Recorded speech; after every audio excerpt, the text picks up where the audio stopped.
एक प्रैक्टिकल एक second chapter में पढ़ा था, टिंडर प्रभाव, याद हो तो। वहाँ कोलाइडी विलयन के बारे में चर्चा हुई थी और टिंडर प्रभाव के बारे में भी चर्चा हुई थी कि टिंडर प्रभाव क्या होता है ना। तो वो जरूरी था, वो समझना जरूरी था कि टिंडर प्रभाव क्या होता है। एक बार अपन उसको रिवाइज कर लेते हैं वो टिंडर प्रभाव को। टिंडर प्रभाव जो है वो प्रकाश के प्रकीर्णन पर आधारित है। और जो अपना अगला टॉपिक आने वाला है बुक में प्रकाश के प्रकीर्णन से जुड़ा हुआ, वो प्रकाश मतलब सॉरी जो अगले टॉपिक आने वाले हैं वो प्रकाश से प्रकीर्णन से जुड़े हुए हैं।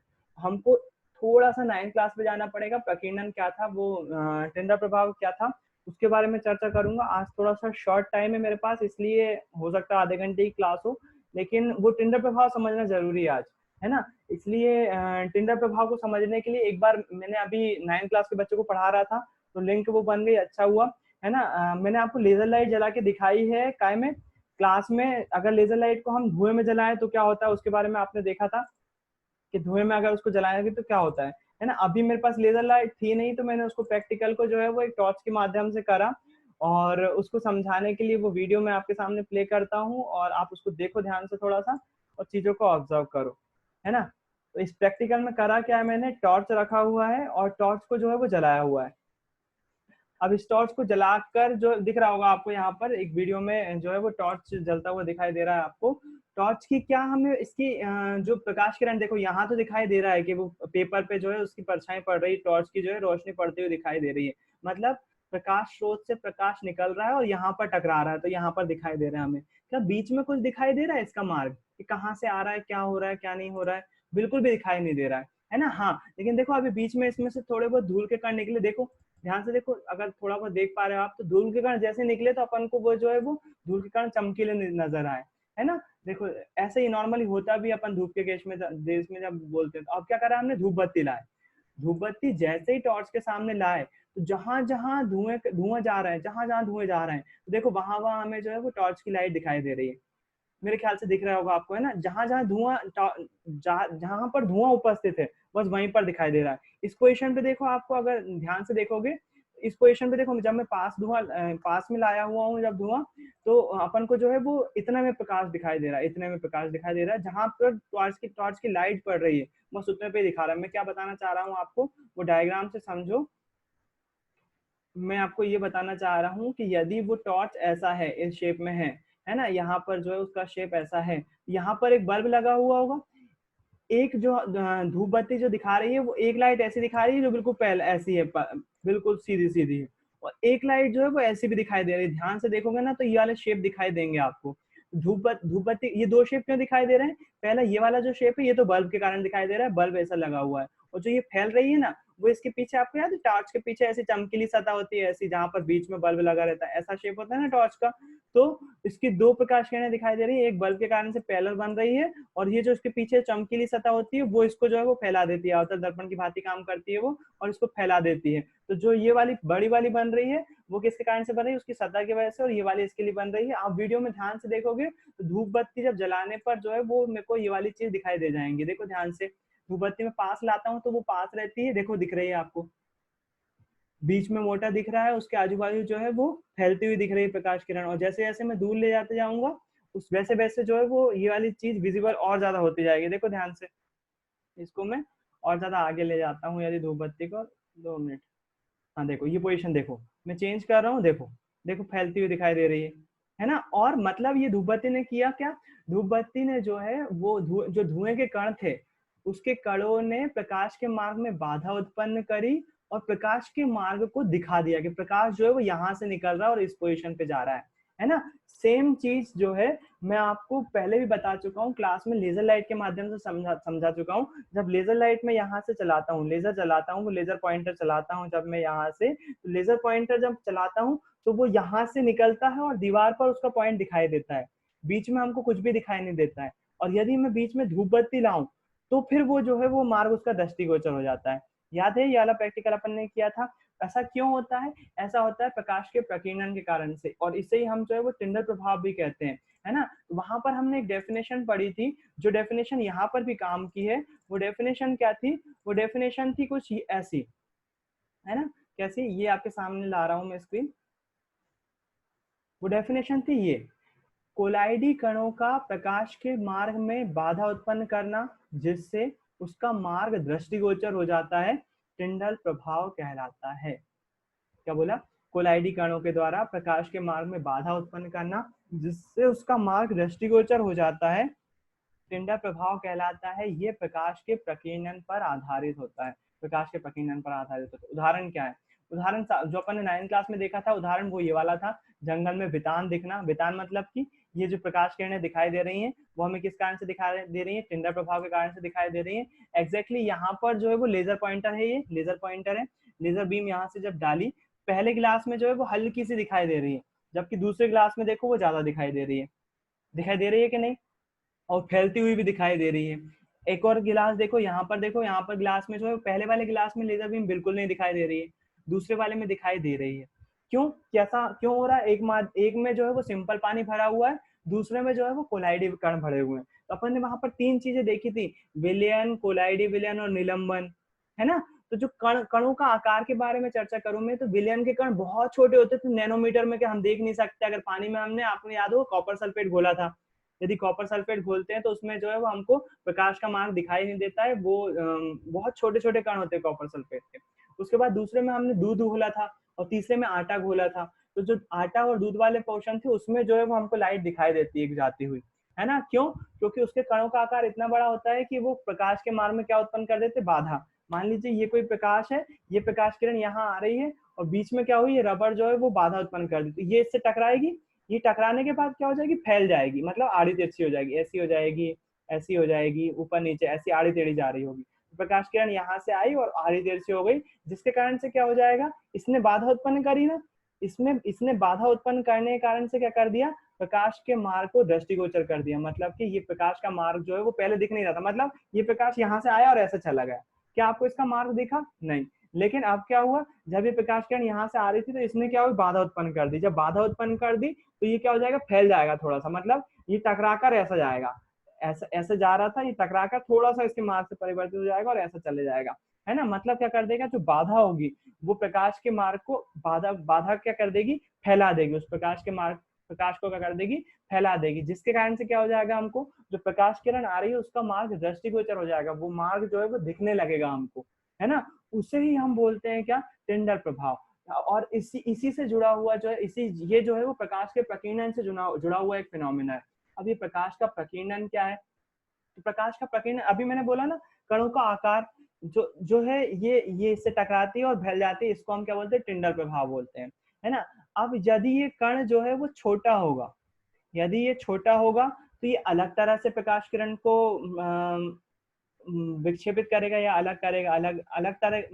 जाहिर सी बात है, ये रबर छोटी होगी तो इसको अगर ये टकराएगा तो कम तरह से विक्षेपित कर पाएगी, मतलब कि कम तरह से इसको फैला पाएगी, कम फैला पाएगा। और अगर ज्यादा बड़ी होगी तो वो भी जो है वो ज्यादा तरीके से फैला पाएगा। मतलब क्या, एक बार हो क्या रहा है, एक बार फिर से देखो इसको, डायग्राम मैं आपको उसको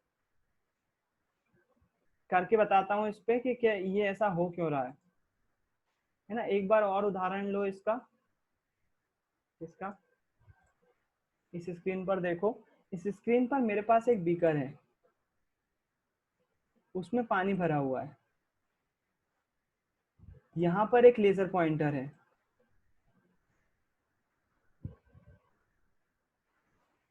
यहाँ पर एक लेजर पॉइंटर मतलब लेजर बीम डालने वाला एक पॉइंटर, यहाँ पर एक लेजर पॉइंटर है जो कि क्या लेजर बीम डाल रहा है। यहाँ पर क्या है?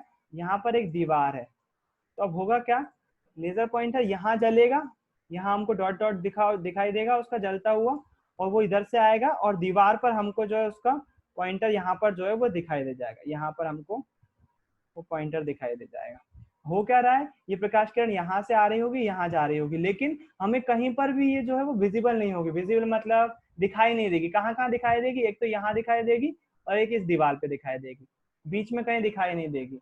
अब हम क्या करते हैं, इस पानी में थोड़ा सा दूध डाल देते हैं, इस पानी में थोड़ा सा दूध डाल देते हैं तो इसका शेप चेंज हो जाएगा।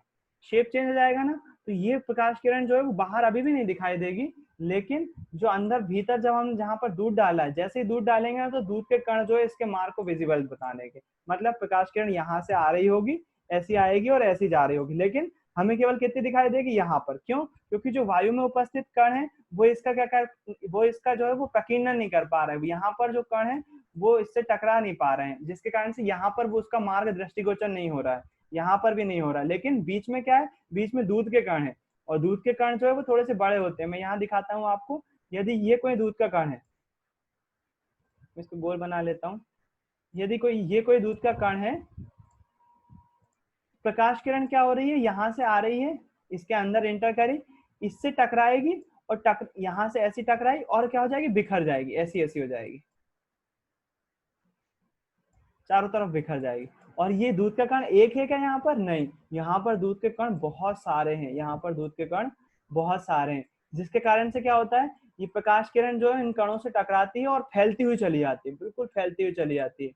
ये यहाँ पर जो है वो फैलती हुई चली जाती है, और हमको क्या हो जाता है, प्रकाश का मार्ग जो है वो दिखाई देने लगता है। वो लाइट जो है वो यहाँ से जाती हुई नजर आने लगती है, कहाँ से, दूध में से होकर जो है गुजर रही होती है, वो हमको नजर आने लगती है। बाकी बाहर जो है, बाहर भी गैसेस मौजूद हैं, लेकिन उनके कण बहुत छोटे हैं। मतलब कि मान लीजिए जो बाहर गैसेस है उसका कण जो है वो इतना है, इतना है, तो वो क्या करते हैं, वो प्रकाश के मार्ग में बाधा उत्पन्न नहीं कर पाते। बाधा मतलब इसको रोक नहीं पाते, वो इसके इसके प्रकाश किरण जो है वो, ये कण जो है वो प्रकाश किरण से इतने छोटे होते हैं कि वो आसानी से इसके आर पार, इसके साइड से निकल जाती है या कुछ हो जाती है, जिसके कारण से हमको यहाँ पर जो इसका प्रकाश किरण का मार्ग दिखाई नहीं देता है। यहाँ पर प्रकाश किरण का मार्ग दिखाई नहीं देगा, यहाँ पर भी नहीं देगा, क्योंकि यहाँ पर भी हवा है, लेकिन अंदर दूध के कण है जो कि कोलाइडी विलयन है, और कोलाइडी विलयन के कण, जो कोलाइडी के जो कण होते हैं वो विलयन से बड़े होते हैं और निलंबन से छोटे होते हैं, बिल्कुल परफेक्ट साइज होता है।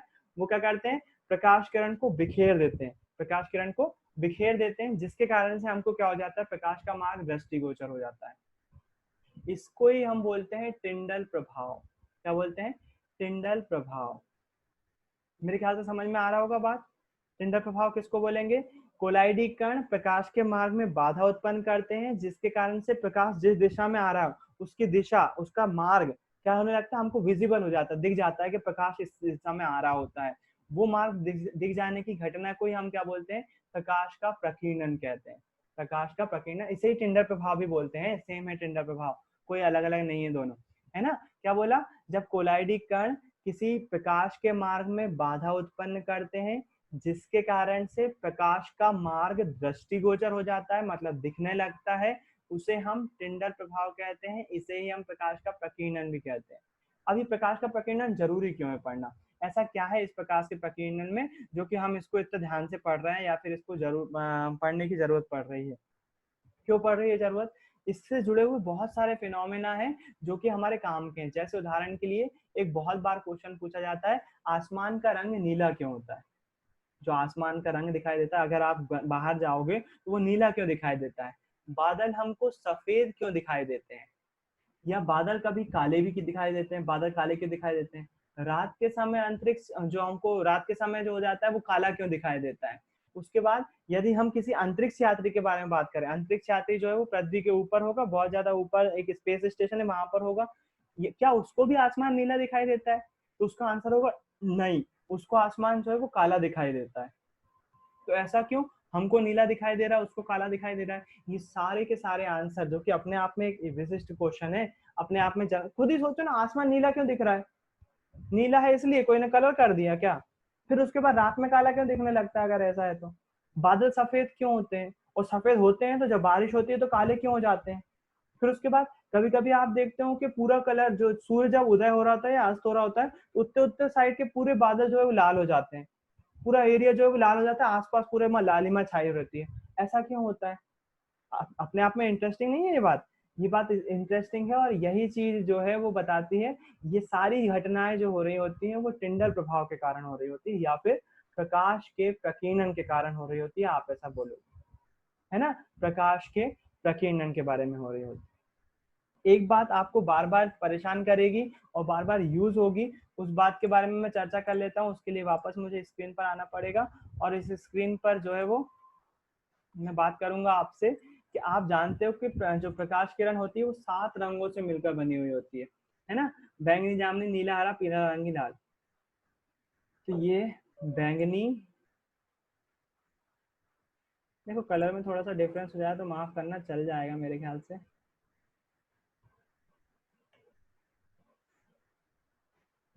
ये हो गई बैंगनी, जामुनी, नीला, हरा, पीला, ओए हरा, हरे के बाद पीला, फिर उसके बाद नारंगी,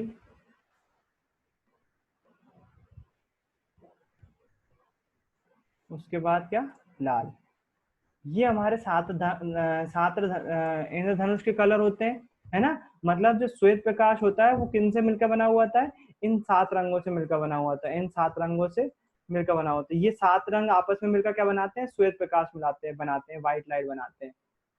तो ये आपको समझ में आया होगा 7 रंग ऐसे बनते हैं। अच्छा, इसको हम अगर बात करें, जैसे मान लो ये जो है वो आपकी सूर्य से आने वाली कोई प्रकाश किरण है, मान लीजिए ये कोई सूर्य से आने वाली प्रकाश किरण, जाहिर सी बात है हमको दिखेगी नहीं वो सूर्य की प्रकाश किरण, ये कोई प्रकाश किरण है। अगर हम इसको जूम करके देखें, मतलब पास से देखें, इसको हम पास से देखें, तो ये प्रकाश किरण किससे मिलकर बनी होगी, इन 7 रंगों से मिलकर बनी हुई होगी, इन 7 रंगों से मिलकर बनी हुई होगी। ये प्रकाश किरण किससे बनी है, इन 7 रंगों से मिलकर बनी हुई है, बैंगनी, जामुनी, नीला, हरा, पीला, नारंगी और लाल से मिलकर बनी हुई है।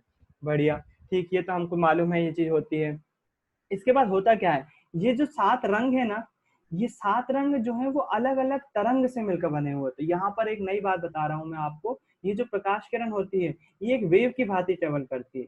वेव आप 9th क्लास में पढ़ चुके हो ना, तरंग, वो इस तरह से ट्रेवल कर रही होती है वेव के फॉर्म में। और इन 7 रंगों की जो वेवलेंथ होती है, इन 7 रंगों की वेवलेंथ होती है वो ज्यादा होती है। एक बार हम बात कर लें वेवलेंथ क्या होती है, उसके बाद आपको पता चलेगा कि कैसी कैसी वेवलेंथ होती है। 9th क्लास में पढ़ चुके हैं हालांकि हम, लेकिन एक बार फिर से मैं बात करूंगा। वेवलेंथ किसको बोलते हैं, वेवलेंथ को हिंदी में बोलते हैं तरंग दैर्घ्य। ये कोई अक्ष है, यदि यहाँ से कोई प्रकाश के कोई तरंग जो है वो ऐसी गति कर रही है, यदि ऐसे ऐसे जा रही है, इसकी जो वेवलेंथ होती है वो क्या कहलाती है। देखो, ऊपर वाले को हम बोलते हैं श्रृंग, ऊपर वाले को क्या बोलते हैं, श्रृंग। और नीचे वाले को क्या बोलते हैं, गर्त। ये याद है 9th क्लास में पढ़ा अपन ने, श्रृंग और गर्त। ये कोई तरंग है जो है इस प्रकार से बह रही है, तो हम क्या बोलते हैं, श्रृंग से लेकर श्रृंग तक की दूरी, मतलब एक श्रृंग से लेकर दूसरे श्रृंग तक की दूरी जो कहलाती है वो कहलाती है तरंग दैर्घ्य। इसको हम लैम्बडा से प्रदर्शित करते हैं, याद है कुछ, लैम्बडा से प्रदर्शित करते हैं। एक श्रृंग से लेकर दूसरे श्रृंग तक की दूरी लैम्बडा कहलाती है। इसी के उल्टा भी हो सकता है, एक गर्त से लेकर दूसरे गर्त तक की दूरी, एक गर्त से लेकर दूसरे गर्त तक की दूरी भी क्या कहलाती है, लैम्बडा कहलाती है। कुछ कुछ याद आ रहा होगा ना। एक श्रृंग से लेकर श्रृंग तक की दूरी भी लैम्बडा कहलाती है, और गर्त से लेकर गर्त तक की दूरी भी लैम्बडा कहलाती है। इसको हम लैम्बडा को क्या हिंदी में क्या बोलते हैं, तरंग दैर्घ्य, और इंग्लिश में क्या बोलते हैं, वेवलेंथ बोलते हैं, वेवलेंथ, है ना। तो तरंग दैर्घ्य, इसको बोलेंगे हम तरंग दैर्घ्य, तरंग दैर्घ्य। और इंग्लिश में क्या बोलेंगे, इंग्लिश में बोलेंगे wavelength, wave length, LENGTH, wavelength, तरंग दैर्घ्य। मेरे ख्याल से तरंग दैर्घ्य आपको याद आ गया होगा, 9th क्लास में पढ़ चुके हैं हम। कोई तरंग जो है उसकी श्रृंग से लेकर श्रृंग तक की दूरी जो है वो भी तरंग दैर्घ्य कहलाती है, या गर्त से लेकर गर्त तक की दूरी जो है वो भी तरंग दैर्घ्य ही कहलाती है। तो आपको याद होगा मेरे ख्याल से ये होती है। अब उसके बाद जो ये 7 रंग होते हैं ना, इन 7 रंगों की तरंग दैर्घ्य अलग अलग होती है। इन 7 रंगों की, ये मतलब ये 7 रंग कैसे बने हुए हैं, ये 7 रंग जो है वो वेव से बने हुए हैं। वेव मतलब तरंग, ऐसी ऐसी है जो है वो, सातों रंग की जो है वो ऐसी ऐसी होते हैं, लेकिन सातों जो है उनकी तरंग दैर्घ्य अलग अलग होती है। जो लाल रंग होता है उसकी सर्वाधिक होती है, मतलब वो कैसा दिखाई दे रहा होगा, वो कुछ ऐसा दिखाई दे रहा होगा, ऐसा जा रहा होगा। तो देखो यहाँ से लेकर ये क्या होगा, इसका श्रृंग यहाँ यहाँ थोड़ा सा इसको नीचे बना लेता हूँ मैं। किस रंग के लिए बना रहा हूँ, लाल रंग के लिए बना रहा हूँ, लाल रंग की तरंग दैर्घ्य बना रहा हूँ मैं। 2 बनाऊंगा केवल, सभी नहीं बनाऊंगा, केवल आपको समझाने के लिए कि कैसे कैसे अलग अलग होती है। तो मैंने क्या करा, यहाँ पर लाल रंग के लिए तरंग दैर्घ्य बनाता हूँ, तो उसके लिए क्या करता हूँ, एक लंबवत खींच लेता हूँ अक्ष, और एक आड़ा क्षैतिज, इसको बोलते हैं हॉरिजॉन्टल एक्सिस। हॉरिजॉन्टल और वर्टिकल एक्सिस खींच लिया मैंने। और अब इसमें क्या बता रहा हूँ मैं, इसका वेवलेंथ बताना है मुझे। तो इसमें वेवलेंथ जो है वो लाल रंग की वेवलेंथ ऐसी नहीं, ऐसी वेव फॉर्म होगी इसकी, ऐसी होगी। तो देखो शंख यहाँ पर है, तो शंख यहाँ से लेकर यहाँ तक की दूरी क्या कहलाएगी, तरंग दैर्घ्य कहलाएगी। इसको क्या बोलेंगे, लैम्डा बोलेंगे, है ना। लाल रंग की ये होती है। सबसे नीचे क्या होता है, बैंगनी होता है। मैं बैंगनी की जगह क्या ले रहा हूँ, ब्लू ले रहा हूँ, मैं ब्लू ले रहा हूँ। नीले रंग या फिर बैंगनी रंग की सबसे कम होती है, मैं ब्लू ले रहा हूँ कि ब्लू रंग की आपको दिखा रहा हूँ लाल रंग के कंपैरिजन में इसका इसकी तरंग दैर्घ्य कैसी होती है नीले रंग की। फिर से मैं क्या करूंगा, हॉरिजॉन्टल और वर्टिकल एक्सिस खींचूंगा। तो हॉरिजॉन्टल वर्टिकल एक्सिस ऐसा खींच लिया मैंने, और हॉरिजॉन्टल जो है वो ऐसा खींच लिया, ये बन गया, है ना। इसके बाद क्या करा मैंने, इसकी अगर वेव फॉर्म बनाऊंगा तो वो कुछ ऐसी आ रही होगी।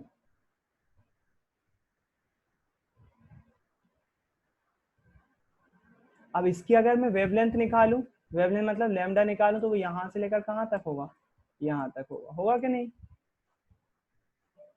इसको क्या बोलेंगे, लैम्डा। अब बताओ ये वाला लाल रंग की वेवलेंथ ज्यादा है कि नीले रंग की ज्यादा है।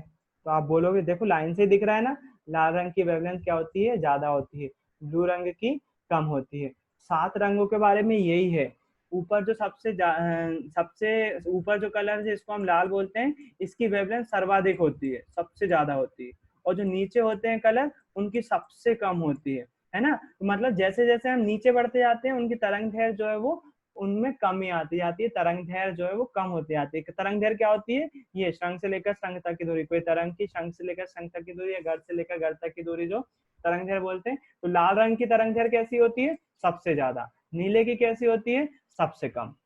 नीला, बैगनी और जामुनी, ये तीनों कलर की होती है कम, है ना। सबसे कम इन तीनों रंग की होती है, नीले की सर्वाधिक सबसे ज्यादा कम होती है, तरंग दैर्घ्य सबसे ज्यादा कम होती है। अच्छा एक बात और इसमें गौर करने वाली बात ये या समझने वाली बात ये है कि जिस भी रंग की तरंग दैर्घ्य ज्यादा होती है, वो लंबी दूरी भी तय कर पाता है। जैसे उदाहरण के लिए एक आपके पास एक क्वेश्चन आता है, बहुत जनरल जनरल वे में क्वेश्चन है। जो ट्रैफिक लाइट बनाई जाती है, वो ट्रैफिक लाइट जो है वो ऐसी बनाई जाती है, याद होगा आपको, ऐसी कुछ बनाई जाती है। सबसे ऊपर रखा जाता है रेड, फिर उसके बाद जो है इसको रेड भर देते हैं अपन। फिर उसके बाद जो है वो कौन सी रखी जाती है, येलो, येलो रखते हैं ना, याद है कि नहीं, येलो रखते हैं। बिल्कुल, दूसरी लाइट जो है वो कैसी होती है, येलो होती है। और तीसरी लाइट जो है वो कौन सी रखी जाती है, ग्रीन रखी जाती है। बिल्कुल, है ना। इसका रीजन भी यहीं पर तरंग दैर्घ्य में छुपा हुआ है। क्यों ये तीन कलर का ही उपयोग किया जाता है, इनके सिवा और कोई कलर नहीं है क्या। ऑरेंज रखो, वो ऑरेंज रख सकते हो आप, ब्लू रख सकते हो, ब्लू कितना अच्छा कलर लगता है। तो ब्लू क्यों नहीं रखी जाती है, इन तीन कलर को क्यों रखा जाता है। इसके लिए आप डायग्राम को देखो। सबसे ऊपर कौन सा कलर है, रेड। उसके बाद कौन सा कलर है, ऑरेंज। फिर उसके बाद कौन सा है, येलो। फिर उसके बाद ग्रीन। इन चारों में से ही जो है चूज किया जाता है इन ट्रैफिक लाइट का कलर। क्यों, क्योंकि इनकी तरंग दैर्घ्य बाकी बचे हुए रंगों की तुलना में ज्यादा होती है, इनकी तरंग दैर्घ्य कैसी होती है, ज्यादा होती है। तो इसके कारण से ये दूर से ही दिखाई दे जाते हैं। रेलवे सिग्नल जो है वो ड्राइवर को, आप यकीन नहीं मानोगे, लगभग लगभग 1 किलोमीटर दूर से उसको अंदाजा लगाना होता है कि सामने कौन सा सिग्नल है। अगर वो सिग्नल को पहचान नहीं पाएगा तो ब्रेक अप्लाई नहीं कर पाएगा और ट्रेन रुकेगी नहीं। ट्रेन को रुकने के लिए कम से कम 500 से 1000 किलोमीटर, डिपेंड करता है इंजन पर भी, इंजन की क्वालिटी पर भी, लेकिन मैं ऑन एवरेज बता रहा हूँ, कम से कम 500 मीटर से 1000 मीटर तक की दूरी, मतलब लगभग लगभग 1 किलोमीटर पहले ब्रेक अप्लाई करना पड़ेंगे। अगर वो इस अच्छी खासी स्पीड पे भी डिपेंड करता है, जितनी स्पीड होगी, लेकिन 1 किलोमीटर पहले ब्रेक अप्लाई करना पड़ेगा, तब जाके ट्रेन जो है वो रुक पाएगी। इसका मतलब क्या, ड्राइवर को जो है, जो लोको पायलट होता है, जो ट्रेन चला रहा होता है, उसको बहुत दूरी से अंदाजा लगाना होता है कि आगे सिग्नल रेड है कि कौन सा कलर है। और उस दूरी को चलने के लिए जो जिस रंग की वो लाइट है, उसकी वेवलेंथ ज्यादा होना चाहिए, जिसके कारण से वो जो है वो ड्राइवर को नजर आ जाए। सबसे ज्यादा तरंग दैर्घ्य किसकी होती है, लाल रंग की। इसके कारण से लाल रंग सबसे ज्यादा दूरी भी ट्रेवल कर पाता है।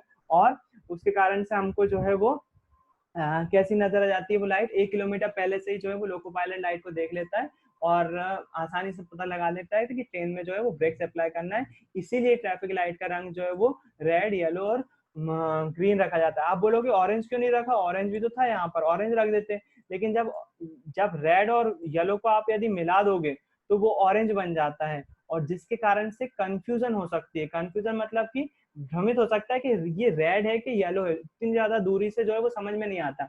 इसके कारण से जो है वो लाइट कैसी रखी जाती है। रेलवे में तो केवल येलो भी नहीं रखते हैं, वो येलो भी बहुत कम रखते हैं, रेड और ग्रीन का यूज किया जाता है ज्यादातर। आप देखोगे ट्रेन में कभी बैठे हुए हो, सिग्नल देखोगे आप, तो रेड और ग्रीन का ही यूज किया जाता है, येलो का यूज करते ही नहीं वो आजकल, है ना। ट्रैफिक लाइट में जरूर यूज किया जाता है, जिसका रेड का मतलब होता है आप जहां पर हो वहीं खड़े रहो, येलो का मतलब होता है आसपास देख लो निकलने से पहले, और ग्रीन मतलब आप बिल्कुल जा सकते हो। तो कलर कोडिंग ये क्यों रखी जाती है, क्योंकि इन रंगों की, जिन रंगों की सिग्नल बनाए जाते हैं उनकी तरंग दैर्घ्य बहुत ज्यादा होती है, जिससे ये दूरी से ही, बहुत दूरी से ही आसानी से नजर आ जाते हैं। इसके कारण से ट्रैफिक लाइट का रंग जो है वो रेड, ग्रीन और येलो रखा जाता है, ताकि दूर से ही पहचान में जाए। इससे हमको सीखने वाली बात क्या है, हमारे चैप्टर के हिसाब से सीखने वाली बात क्या है, हमारे चैप्टर के हिसाब से सीखने वाली बात यह है कि लाल रंग की तरंग दैर्घ्य सर्वाधिक होती है, उसके बाद जो सबसे नीचे ब्लू, बैगनी और जामुनी जो कलर आते हैं इनकी तरंग दैर्घ्य सबसे कम होती है, ऊपर वालों की तरंग दैर्घ्य ज्यादा होती है ना। तरंग दैर्घ्य ज्यादा होती है मतलब तरंग दैर्घ्य ज्यादा होगी तो जो प्रकाश किरण है वो लंबी दूरी ट्रेवल कर पाएगा। तो आप मुझे खुद बताओ, लाल रंग ज्यादा दूरी ट्रेवल कर पाएगा कि ब्लू रंग ज्यादा दूरी ट्रेवल कर पाएगा। तो आपका क्वेश्चन, आपका आंसर जो होना चाहिए वो होना चाहिए लाल रंग होना चाहिए। क्यों, क्योंकि इसकी तरंग दैर्घ्य जो है वो सबसे ज्यादा होती है। ब्लू रंग इसकी तुलना में जो है वो कम दूरी तय कर पाएगा। क्यों, क्योंकि इसकी वेवलेंथ जो होती है वो कम होती है लाल रंग की तुलना में, इसलिए ब्लू रंग जो है वो कम डिस्टेंस ट्रेवल कर पाएगा। मेरे ख्याल से बात समझ में आई होगी आपको कि प्रकाश का प्रकीर्णन क्या होता है, और उस प्रकीर्णन के आधार पर, उस प्रकीर्णन का आधार पर टिंडर प्रभाव क्या होता है, उसके उदाहरण क्या है, और कोलाइडी विलयन के कारण, कोलाइडी कणों के कारण से प्रकाश के मार्ग में बाधा उत्पन्न करना, जिसके कारण से विलयन जो प्रकाश किरण होती है उसका मार्ग दृष्टिगोचर होने लगता है, उसे ही हम टिंडर प्रभाव कहते हैं। इसे ही जो है वो प्रकाश का प्रकीर्णन भी कहते हैं, दोनों ही सेम है। बस प्रकाश के प्रकीर्णन में अब थोड़ा सा एडवांस हो जाएगा टॉपिक, उसमें ये तरंग दैर्घ्य काम करने लगेगी। जैसा कि आप जानते हो श्वेत प्रकाश किरण जो है वो 7 रंगों से मिलकर बना हुआ होता है, और प्रत्येक रंग की तरंग दैर्घ्य जो होती है वो अलग अलग होती है। तरंग दैर्घ्य बोले तो वेवलेंथ जो है वो अलग अलग होती है। किसकी ज्यादा होती है, लाल रंग की सबसे ज्यादा होती है, और जो नीचे के जो रंग होते हैं उनकी सबसे कम होती है। उदाहरण की नीला रंग, नीले रंग की तरंग दैर्घ्य कैसी होती है, कम होती है। इसके कारण से ही क्या होता है, लाल रंग की तरंग दैर्घ्य ज्यादा होने के कारण से ये लंबी दूरी ट्रेवल कर पाता है। दूरी जब ज्यादा होती है उसके कारण से, तरंग दैर्घ्य ज्यादा होने के कारण से ये लंबी दूरी ट्रेवल कर पाता है। जबकि जो निचले कलर होते हैं ब्लू, बैगनी, जामुनी जैसे, उनकी जो है वो डिस्टेंस, उनकी तरंग दैर्घ्य जो है वो कम होती है, जिसके कारण से वो ज्यादा लंबी दूरी ट्रेवल नहीं कर पाते हैं। तो मेरे ख्याल से आपको ये बात समझ में आ गई होगी, है ना। सबसे जो ऊपर के कलर होते हैं उनकी तरंग दैर्घ्य ज्यादा होती है, और नीचे के कलर जैसे जैसे नीचे आते आते हैं तरंग दैर्घ्य जो है वो कम होती जाती है। और यही कारण है कि लाल और हरे रंग का उपयोग जो है वो सिग्नलों में किया जाता है, ताकि ड्राइवर को बहुत दूर से ही पता चल जाए कि आगे सिग्नल रेड है या ग्रीन है, उसको रुकना है या जाना है, ताकि वो आसानी से, जैसे ट्रेन का मामला है, वो डिस्टेंस रहते हुए क्या लगा सके, ब्रेक अप्लाई कर सके। ठीक है। तो ये थी आज की बात जो टेंडर प्रभाव के बारे में थी और प्रकाश के प्रकीर्णन से जुड़ी हुई थी। अब इसी पे एक और बात आती है कि दो चीजें आती है हमारे बुक में। वो बुक्स जो है वो प्रकीर्णन पे आधारित ही होती है, उसके बारे में चर्चा करें उससे पहले एक वीडियो देखते हैं हम प्रकीर्णन से जुड़ा हुआ, है ना। उसके लिए आपको एक बार फिर से ज्वाइन करना पड़ेगा, एक बार सभी लोग फिर से ज्वाइन करिए।